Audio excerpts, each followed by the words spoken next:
up, everybody? It's your girl, Christina Danielle. And I'm Jay Anthony. And it's your girl, Raquel Mornings. Welcome back to Mood 24/7. Today we have a very special episode, especially for the African American community, and we're just going to hop straight into it. So mental health is something that a lot of African Americans don't usually talk about, and we're just going to talk about our different experiences with it. So, but it's like one thing I do want to talk about, like mental health plays a part in it, social media. And I would say I kind of like had a part in that also because I would look at people like on social media, and that's why I try to like stay off of it. Like, I'm probably not the only one that did this though. Like, you would start comparing yourself to people like, oh, I wish I had that type of success, or I wish I looked like that because, I'm not gonna say the attention, but sometimes you crave for somebody to lust after you every once in a while. Like, you wish you could kind of like be like that person sometimes. I'm not gonna say like be like it, but you wish somebody looked at you in that type of way, if you get what I'm saying. What you got to say?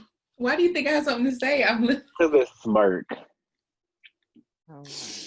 No, I agree with what you're saying 100%. I think that social media is the root of really one of the quickest ways like to get depressed, because you start looking at everybody else and you're like, oh, I should be there, I should be here, I should have this, I should have that, and I don't have any of it. So I absolutely agree. And I have definitely looked at, women on social media before and been like, oh, I wish I had that same kind of attention, or, oh, I wish I, got that many likes, or, oh, I wish I had this, and that. People can play all day long like they have never done that. You have. You may not have known that you did it. I'm sorry, keep going. No, what did you say? But I'm saying, like, but the thing is, if you really want to be honest, them be the most depressed people because they be online trying to, like, please others. Kind of front for everybody. Do the most. I think in some cases, it can be a depressing thing. In other cases, I think social media celebrities have like their own world. There's celebrity, and then there's social media celebrity. All social media celebrities are just walking around trying. There are people who have literally gotten famous just by doing what they love to do. Quay, he just got on making funny videos, Lala Milan, or how you say her name, she just makes funny videos and doing stuff that she loves to do. So I don't necessarily agree that every single person who's like famous or, has a nice model Instagram body or whatever is depressed because they're trying to I'm not saying people. all. I think that the people who they're being someone else, like, I don't know if y'all know who Young Barbie, that's my girl. I love her. I don't feel like, see, like someone like that, like I literally feel like she's just being her and she just so happened to get some recognition. Like, I feel like that's different than striving to try to, social media famous, doing things just so you can try to be social media famous. I feel like there's low-key a difference. That's just me. I agree in certain ways that social media can be very draining. There's actually this thing that we, a lot of people don't know that we produce, is that we have a hormone that we produce in our bodies that goes off of being liked. So many people always like to, post. So many people always like to post pictures to get those likes, to get approval. And so that's why a lot of people were saying that at certain ages, you should wait to get an Instagram, because if you start that off young, it becomes an addictive drug almost. And you want to like continuously post it because of that feeling that you're receiving. So as far as it goes, I can see that Instagram can sometimes be draining. And I'm the type of person that, like, if I get bored, I'll get on it and then I'll get lost in it. And I'll end up watching just like, whatever. Just like if it's the news or something, just like whatever's popping up on the Explore page or whatever the case may be. And so I've learned that sometimes I have to take a break from social media to like keep my sanity together. Not that I'm comparing anything, just because like sometimes that shouldn't be the only thing. I pick up my phone when I'm bored. Like, let me go do something productive. Let me Yeah, change sometimes it could my just route. take a toll on you. Yeah, most definitely. I'm like, let me change my routes. Let me change how I think. Like, let me not just be like, not fall into an example, like not fall into um the numbers of like everybody else and doing everything else, but like just let me think, get back to my natural being and think naturally type of situation. I also think that we should definitely be clear, because like with mental health, I think there's always, it's never just like black and white. So someone who's on social media all day, doesn't necessarily, again, doesn't necessarily mean that they're going to be depressed and they're Right. going to be, comparing themselves to people and stuff like that. Some people, social media is literally like they run their business, or that's how, Mhm. you know, their job is to run somebody's social media account. Their job is to look at the young people and see what the young people are posting and stuff like that. So I definitely don't, I think that social media becomes detrimental to your health when not you get lost in it, because I feel like social is good and bad in that sense. I feel like, stuff like TikTok or like Twitter. Mhm. Sometimes I'll get on TikTok and Twitter and just laugh for hours because Yeah. sometimes you just need that.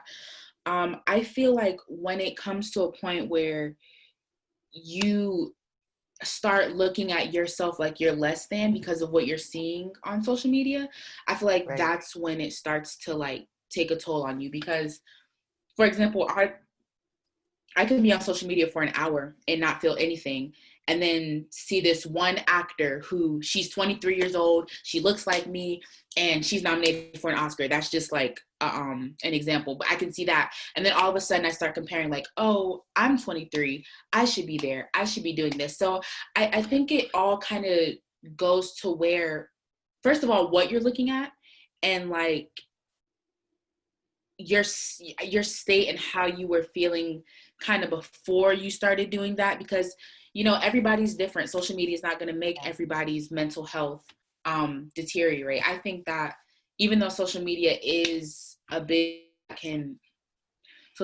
something big that can make someone a little bit more depressed, I feel as though putting I feel like it's I don't feel like people get depressed just from social media. I feel like it's a real life thing that Mhm. social media just enhances, but I Right. don't feel like just being on social media, or looking at social media will make someone, depressed. I think anxiety, most definitely. I think that a lot of anxiety can come from looking at social media. Again, the example of, you see someone who looks like you, same age, same height, all this and that, they got their first house, a husband, and 6 kids, and you still living at home with your mom and eating ramen noodles every night. Like Like, when you start looking at that kind of thing, then I feel like that's when anxiety starts to set in. Not so much depression, but more so anxiety. Like, oh, I gotta get it. Oh, I gotta do it. Oh, I gotta da da da da da. And then you Mhm. start running and running and running, and then you crash, and then boom, now you're depressed because you was trying to do all this extra stuff that you saw on social media. But I don't know if that even makes sense. I'm just rambling, no, to be very honest definitely. with you. I think also for me is, I know like physically when I stay on it too long, like any electronics in general, when I stay on them when I'm staring at a screen for too long, other than like watching movies or TV or something like that. And I guess it's because it's closer to my face. I get drained after that because I'm like, okay, I've been sitting here looking at it for so long. So I know personally I get drained after just like looking at it for so long or just paying attention to it for so long, just having that energy really and honestly and truly. That's for me. Okay, so let's talk about anxiety, you guys.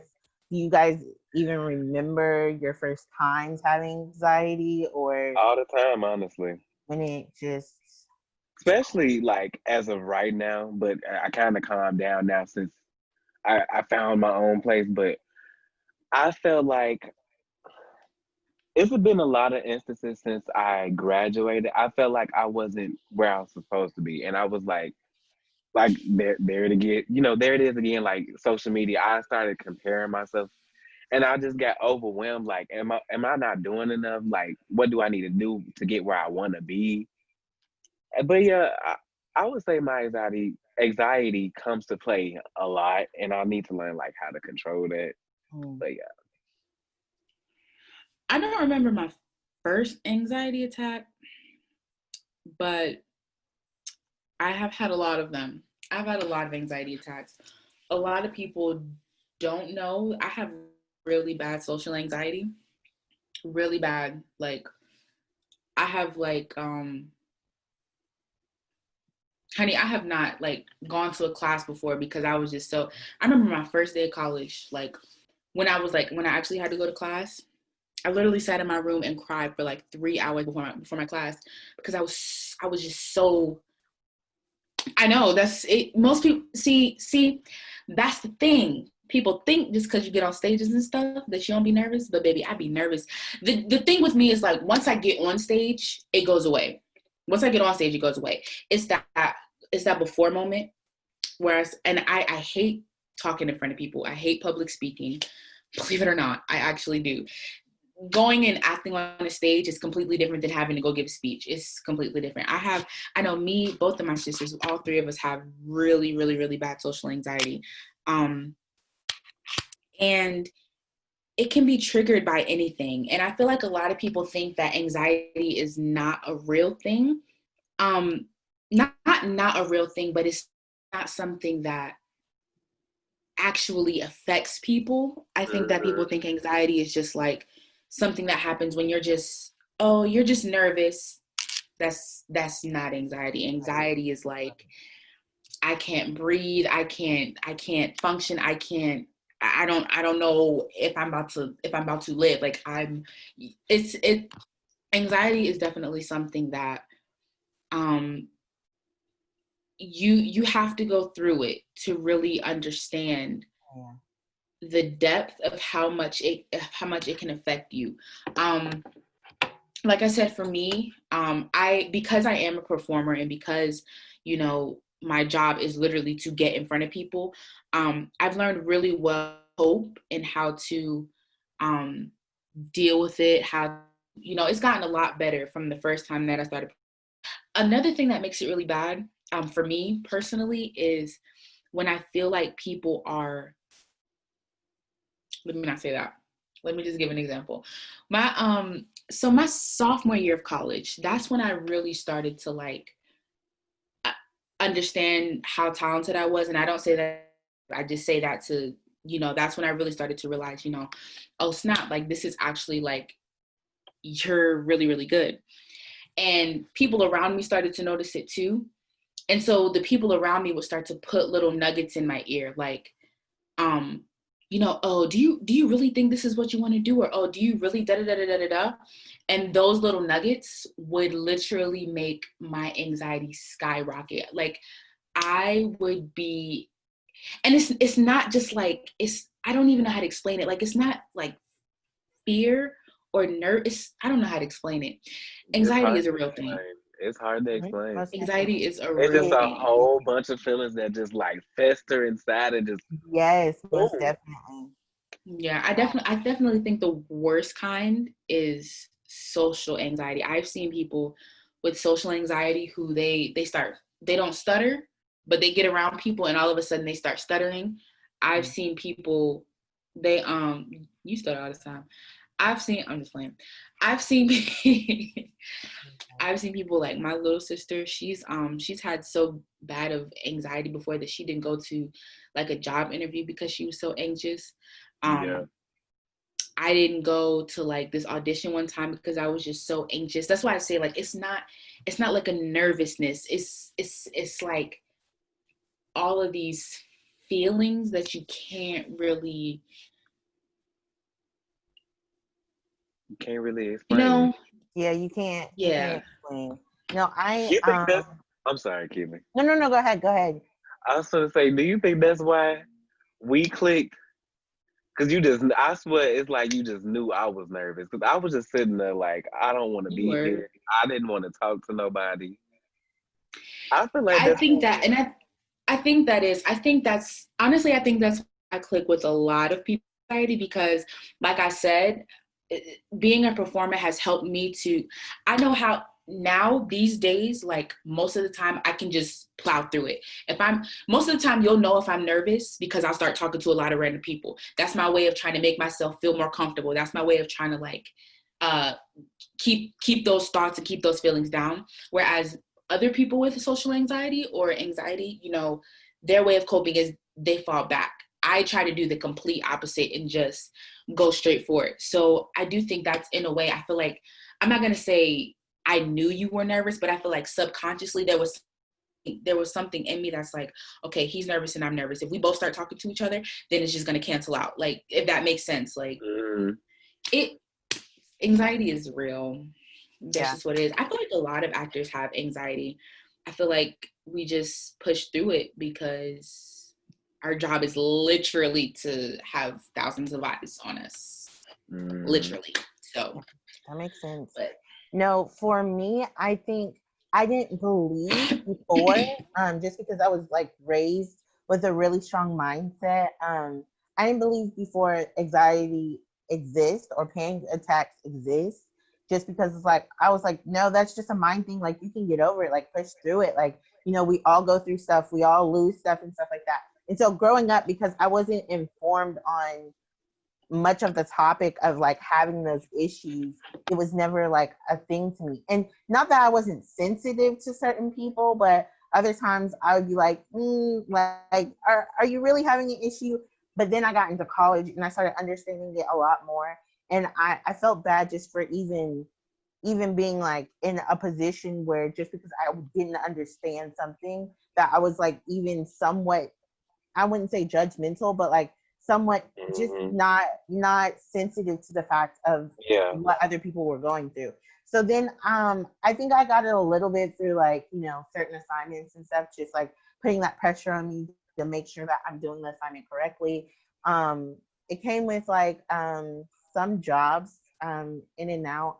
I got it a little bit, but mostly the time that I actually had a panic attack, like I woke up out of my sleep and I like just completely freaked out, and I had to go stand against a wall to even breathe. Like the anxiety that I felt was like unbelievable. It felt like an elephant was sitting on my chest. I couldn't breathe. There was like nothing I could do to like escape the pain. Like, and I was just like trying to calm myself down, and I'm like, you're being dramatic, like chill out. But like I seriously couldn't breathe. I couldn't do anything, and I just like freaked out. Was after a shooting from a party.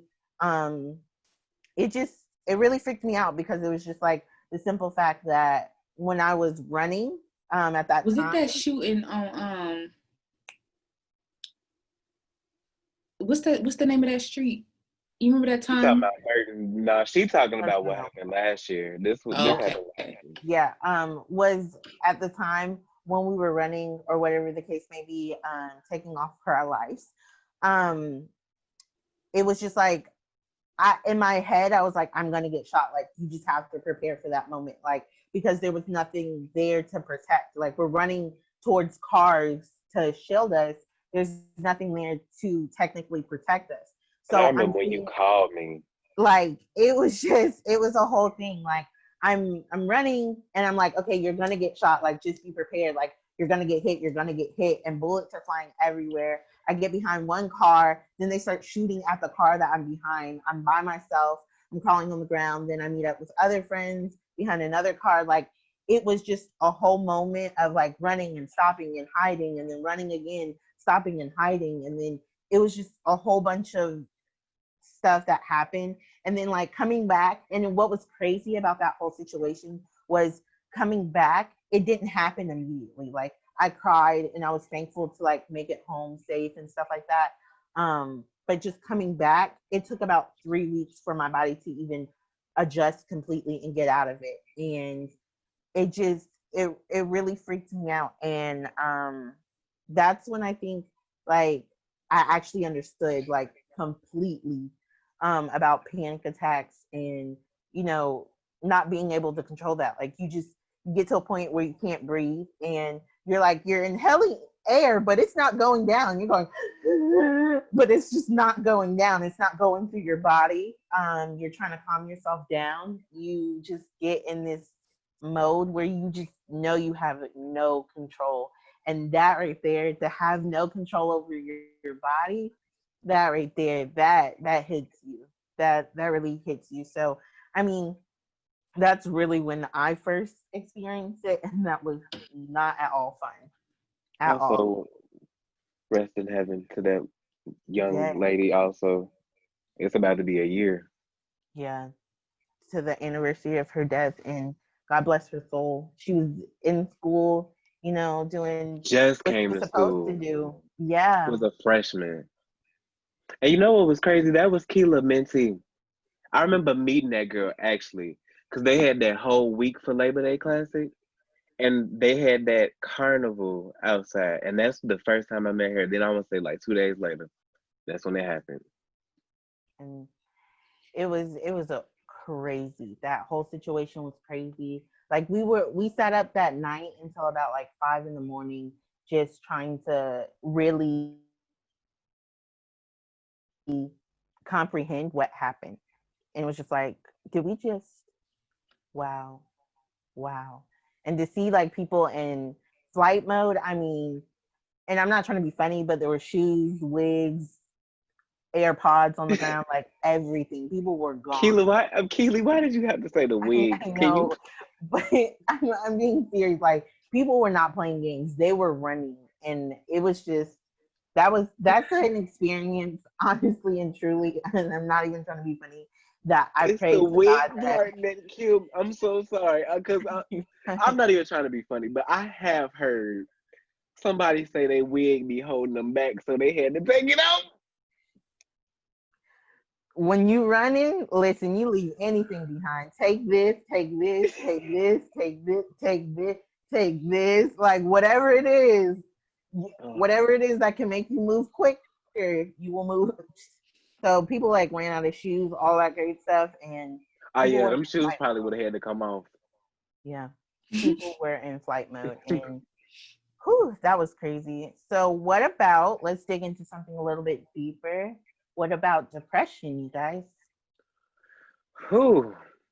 I feel like that hit real hard when I was in college. Mm. I'm not gonna say real hard, but I would say I faced the fact of it. I feel like it started I feel like most of it starts in high school, because high school is well, I would say for me, it honestly was a tough time. Bullying, all the other type of stuff. And I feel like once it like transitioned to over to college, I had to finally like face the stuff. Like it's better now, but once I really like sat down and like really had like this talk with myself. Like sometimes you gotta talk to yourself, and sometimes you have to look back on stuff and let stuff go. But I would say it was really hard back in my younger days. But transition to college, I would say meeting my college friends, it kind of like it helped a lot, and it made me like, and you one of them, I guess. But it kind of like it went away. It slowly went away. Now I won't lie, it pops up every now and then, but it's nothing like it was like when I was younger. Christina. I'm gonna be quick because we are nearing the end of the show. But I would say for me, depression is definitely something that I have dealt with. It's definitely something that I've dealt with.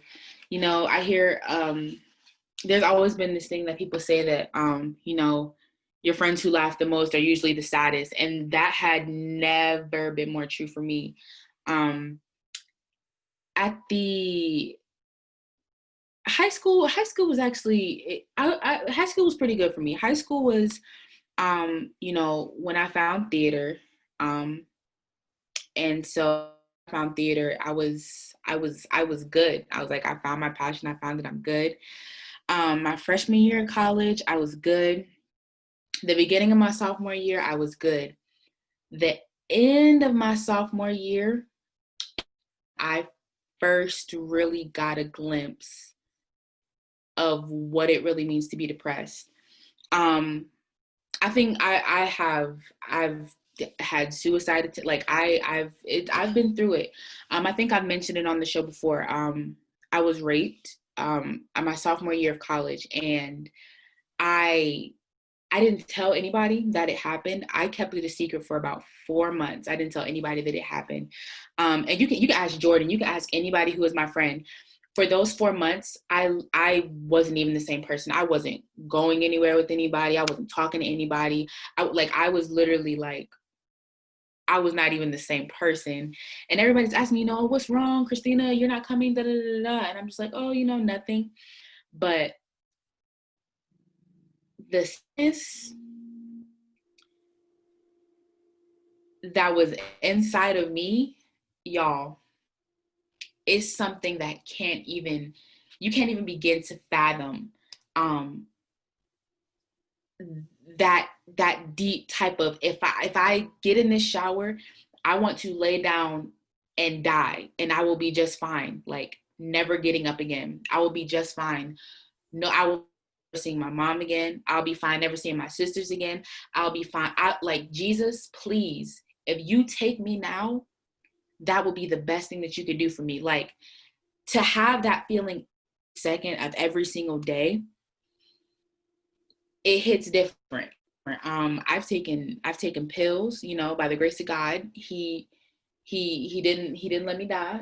I've held a gun to my head like before. My dad used to be a probation officer, had this gun that he kept in his closet, and he didn't think that I knew that it was up there. One day when I was in the house by myself, I went up there and I just held that gun to my head, pulled the trigger, but God was looking out because there were no bullets in it. God was just looking out. So depression is definitely something that I have dealt with. Graduating college, I definitely went through a depression, a really low, really deep depression, of feelings like, I'm not where I'm supposed to be. I'm not doing anything with my life. I am terrible. I'm a failure. Da da da da. Bad depression for about 3 months.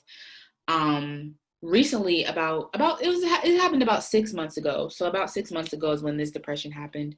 And I've been good, steady since then. But yeah, depression is it actually got so bad to the point where my therapist, hey, yo, sis, you might need to take some medicine because you're going manic, and then you're going down, and then you're going up, and then you're going down. Like it has, therapy is good, guys. Go to therapy. Everyone needs to go to therapy. But yeah, depression is definitely something that I've dealt with, and I will, go deeper in depth with it, on here on my channel, or somewhere, about the details of, my story and things like that. But I think the one thing that I would say is,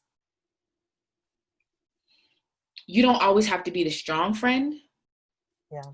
You don't always have to be the friend that's making a joke. You don't always have to be the friend that makes sure everyone else is happy. And that was definitely that friend. sophomore year.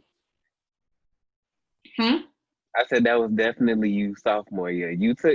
I would say you took time out for everybody else but yourself. And I feel like that's when, it just blew up. And that's another thing. Friends also have to like check in, because I would say I was honestly not a good friend at that time, because I'm gonna say I didn't know anything what was going on around the time, because when all the situation passed, I didn't know what was going on. And then I think at that time we was already into it, and I don't think we was talking to each other. So like when you left, I just thought you left. So like I didn't know what was going on until we started talking again like that next semester. And I had the nerves to be like mad at her, because I felt like why you didn't tell me anything. And like once she told me the backstory of like what went on and why she didn't tell nobody, I had to understand, what the situation was. But yeah, I sat up there, I boo-hoo cried in that girl apartment. I'm like, why you didn't tell me anything that happened? That he did. We sat there for about But 4 hours. because I just felt like, we I was on this brother and sister level. Like, why you didn't tell me what's going on? Was you like, what happened? Like, and like when she told me, I had to understand. Like, sometimes you have to be understanding of what people go through. Yeah, most definitely. I think for me, my depression hit senior year of college. I ended up getting a job, which was great. And the job was not easy. I was an RA at the time. I was an ambassador for my university. I was a part of these organizations, being chairs and members and doing different stuff. And I just had a lot on my plate, and going to school and working for the university in a different way. It was a lot on my plate. So just like understanding that segment, that like people weren't as, I don't want to say adapting to the fact that I was still in school, because that was their full-time job at the time. So it was just like a little harder. They're like, hey, like, you wanted to do this job, this is on you, type of situation. And it was hard, because it's like I'm waking up at 2 o'clock in the morning because I'm getting ready for the whole entire day, to go work at 4, try to be there by like 4:30, do a whole entire show, leave, go to class, come back, finish the show, be done by 12, and then leave, go to class, and then do whatever thing that I didn't have time to do in the morning, do it that afternoon. And so sometimes I would miss work for RA, so I would try to stay up at night and do it and not get off to 10, and then I have to wake up at 2. So I'm really only getting like 4 hours of sleep, and I was literally driving myself crazy. Like I remember just like some days just like crying my eyes out, just like just not being who I truly was. Like I wasn't happy. I wasn't doing the same things that I usually do. Like all my friends were like, "Where have you been? Like you've been ghost." And I'm just like, I'm just trying to survive. Like I feel like the guy from Diary of a Mad Black Woman, where he got pushed into the tub and he's doing the little bubbles and he trying to breathe. Yeah, that was me. I couldn't breathe. I could not breathe at all. Because Like that we was didn't know. Like we could look at you and tell something wasn't right. Like it, your personality went from 100 to 0. Like we could tell, like you were drained. Like you usually like this cheeky type of person. You got something to say, but you didn't have nothing to say at all. It was just like somebody just took all the color and life out of you. it really did, honestly and truly. I just felt like nobody could understand like my position, and it was just really hard. And then going on, like I end up like, leaving the job or whatever. They finish out my contract and they're like, we're not going to sign you back. And I was like, okay, that's cool. I understand. I need to like focus on And my I was grades, so get back glad to because Keely, myself. I felt like the thing was with you, you didn't want to upset nobody. You couldn't tell nobody no. That That's was your my thing. hardest thing. Jordan, you already know that was my hardest thing. So just like moving on, fast forward, Christmas came around, and my dad's mom ended up dying. My nana ended up dying, and that was like really hard for me. Just because like we always had like an interesting relationship. Our relationship wasn't the worst, but it also wasn't the best. So um it was just like really difficult to deal with. So I was just like, going into the new year, I was like, okay, I'm just gonna try to put it past, like try to push forward and go for it. And then not too far in the new year, someone who's like a second father to me, my uncle, had ended up passing away. And that was it for me. Like I had lost my all. Like I couldn't comprehend it. That was the time that, and I can't tell you guys, like, I'm not gonna get teary, but I can't tell you guys like how much God watched out. Like, if anything, God watched out through me that whole entire year, because I don't know how I made it. There was Girl. just times where I did not want to get out of bed. I did not, like, I stopped going to church because I couldn't just like fathom just understanding That's the and just one. like feeling that feeling. And then like I cried every day for 2 weeks, and I was like, okay, I'm not gonna cry tonight. And my cousins, which are his kids that I'm very close to, They called me that night and they were in tears, and I couldn't understand it. Like my whole world just had been crushed. I just I couldn't. And the only thing I think that really pulled me out of it, I started going back to church at the end, and like Christina says, therapy really does work, because therapy has also brought me closer to God and also held my hand when I just didn't think that I could really even take a step. It just felt like thing after thing Man, after thing was happening, and I was drowning, and I just was trying to scream and no one could hear me. And it was just so, so, so hard. All right. But that is the that end it of my is. That's how you story. know it's that bad. When you, I Man, remember you just my, can't end it like that. I remember that the one time, oh, I cussed God out. It be that when you When you finally, reach your breaking point.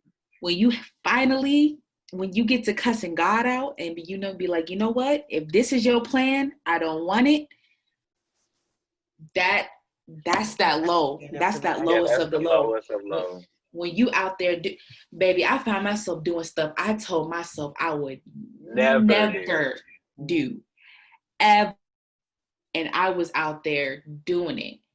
I'm sitting here looking at myself in the mirror. I'm like, I don't even know who you are, but feeling this is better than feeling what I feel over there. So I'm gonna just keep doing this so that I feel that instead of feeling this. You're trying to feel something instead of like the pain that you have. And Mm-hmm. that pain is so, so strong. Like you don't know how you're gonna walk. You don't know what the next day was going back. And then coming back. And I think the hardest thing real quick was coming back and seeing everyone like, hey Kiwi, how are you? And I'm carrying like this load and I am trying to be like, yeah, I'm good.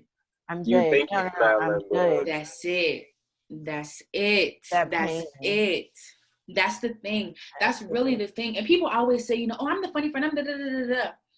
That really is the thing about being that friend that everybody knows as, oh, I'm gonna make them laugh, I'm gonna make them da da da da. You feel like you have to be that for those people. right. You feel like you have to do that. You feel like you have, like it's the last little thing. Like you have to hold on to it. That's why I say, like, if you have friends that you always have to be the strong friend, that you always have to be the funny friend, you need to get some new friends. If you always have to be, and I get it, everybody has their friend groups, there are some people who do, you got the crazy friend, da, da, da, da. But if you never have a moment, I think it really wasn't until the time Jordan was talking about that he was on my bedroom floor crying his eyes out, that is when I really realized, okay, I don't know how to be the strong friend with him. I think it had been friends for what, 3 years when this happened.